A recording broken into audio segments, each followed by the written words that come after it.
ఈ నడుమ కోర్టులిచ్చే తీర్పులు కొద్దిగా పరిశానే చేస్తున్నాయి జనాలను.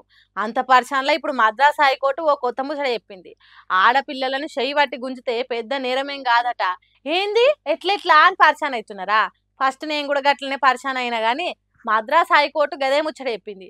ఓ మగ మనిషి ఆడపిల్లని చెయ్యి పట్టి గుంజితే ఏ కారణంగా అట్లా గుంజిండో దాన్ని బట్టి శిక్షేయాలే గానీ, చెయ్యి పట్టి గుంజినంత మాత్రాన తప్పు చేసినట్టు కాదన్నట్టు తీర్పు చెప్పింది.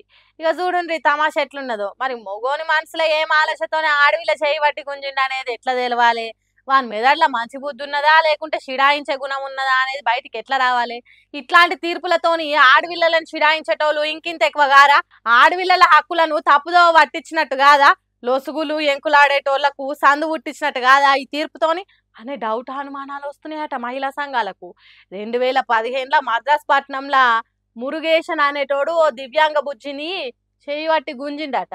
దానికే కేసు పెడితే చిన్న కోర్టు 3 ఏండ్ల జైలు శిక్ష వేసిందట. దానికి మురుగేషన్ మద్రాస్ కోర్టుకి ఎక్కిండట. అక్కడి న్యాయమూర్తులు వాదనలు విని విని ఈ తీర్పు చెప్పిండట. మురుగేషన్ తప్పేం లేదు, చెయ్యి పట్టి గుంజింది చెడు ఉద్దేశంతో కాదని చిన్న కోర్టు వేసిన 3 ఏండ్ల జైలు శిక్షను రద్దు చేసిండ్రట.